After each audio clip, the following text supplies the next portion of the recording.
네, 지금부터 제95차 최고위원회를 시작하겠습니다. 대표님께서 개의 선언하시겠습니다. 제95차 최고위원회 회의를 개최합니다. 지난 10일에 유장수 최저임금위원장을 비롯해서 공견 8명이 전원 사퇴했습니다. 법정 최저임금 고시기한이 3개월여밖에 남지 않은 가운데 노사 갈등이 다시 본격화될 조짐을 보이고 있습니다. 경영계와 노동계를 대표하는 정책연구소들은 최저임금 수준을 두고 벌써 갑론을박을 벌이고 있습니다. 최저임금 문제를 악화시켜온 정부와 집권여당은 반성해야 합니다. 2년 새 29%에 이르는 최저임금 인상이 한국 경제를 얼마나 망쳐놓았습니까? 저는 작년 9월 당대표에 취임한 이래 지속적으로 최저임금의 동결을 주장했고 정 안 되면 금년 6월까지 유예하라고 요구해왔습니다. 우리 당의 김관영 원내대표도 또 하태경 최고위원도 최저임금 동결을 주장을 했습니다.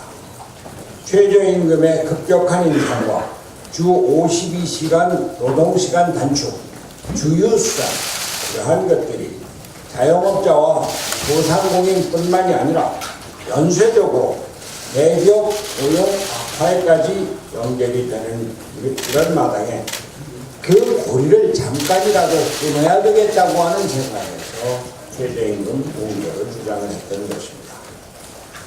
최근에 전개되고 있는 버스 대란도 근로시간 특례 업종에서 노선버스를 제외하면서부터 생긴 일입니다.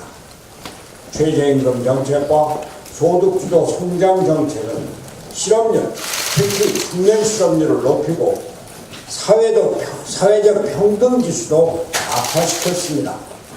생산, 소비, 수출 등 한국 경제의 펀더멘탈을 흔들고 있는 것입니다.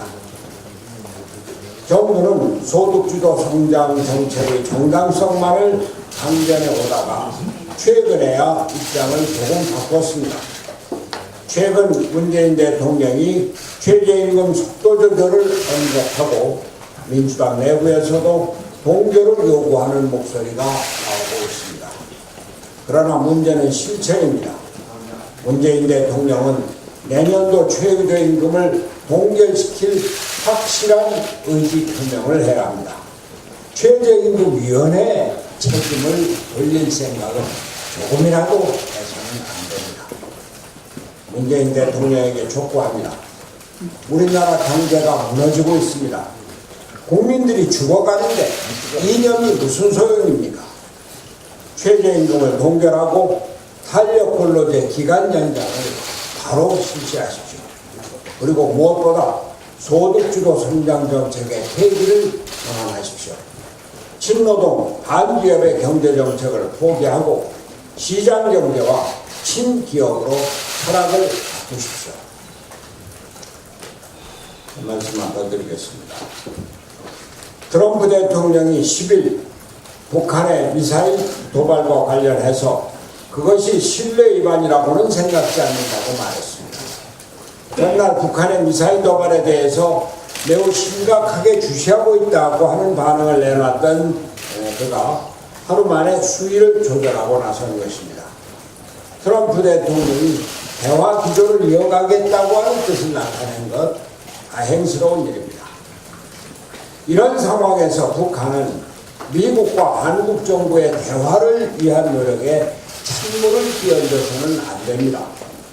어제 북한의 한 민간 선전 매체는 대북 지원을 어제 북한의 한 선전 매체는 대북 지원을 생색내기라고 비판하고 또 다른 선전 매체는 미국의 승인 없는 개성공단 재가동을 주장하고 나섰습니다.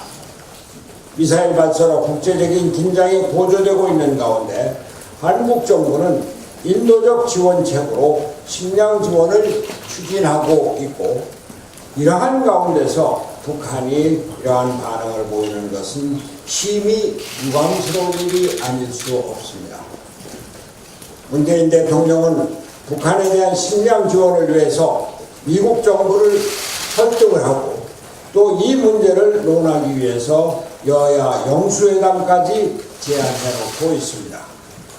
북한은 대한민국 정부의 노력을 인정하고 그쪽에서 평화의 길로 가닥해야 합니다. 북한은 무력 도발을 즉각 중단하고 한국 정부에 대한 비난과 야유를 중단해야 합니다. 그러나 다른 한편 북한이 이러한 태도를 보인다고 해서 대북 식량 지원에 대한 논의가 중단되어서는 안 됩니다. 북한이 무력 도발과 무모한 언행으로 남한 정권을 비난하고 있는 마당에 북한에 대한 식량 지원을 지지하는 것 대단히 조심스러운 일입니다.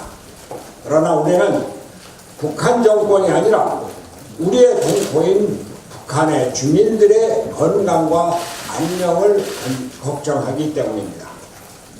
유엔사나 국제기구인 세계 식량계획 WFP와 식량농업기구 FAO가 북한이 10년 만에 최악의 식량 위기를 맞았다는 사실을 확인하고 있습니다. 북한 인구의 6.6%인 380만여 명이 기아 상태에 놓인 상황에서 대북 식량 지원은 동포애의 관점에서 계속 추진되어야 합니다. 남북관계 개선에 인도적 지원이 가지는 중요성은 고 정주영 회장의 손대방북 사례를 통해 잘 알 수 있습니다. 당시에도 북한은 자연재해로 인해 200~300만 명의 주민이 아사할 정도로 극심한 기아 상태를 겪고 있었지만 남한에 대한 군사도발 역시 멈추지 않고 있었습니다. 그러나 고 정주영 회장의 결단으로 남북대화와 경협의 물꼬가 트이자 역사적인 6.15 남북 공동선언까지 일사천리로 진행되었던 것입니다.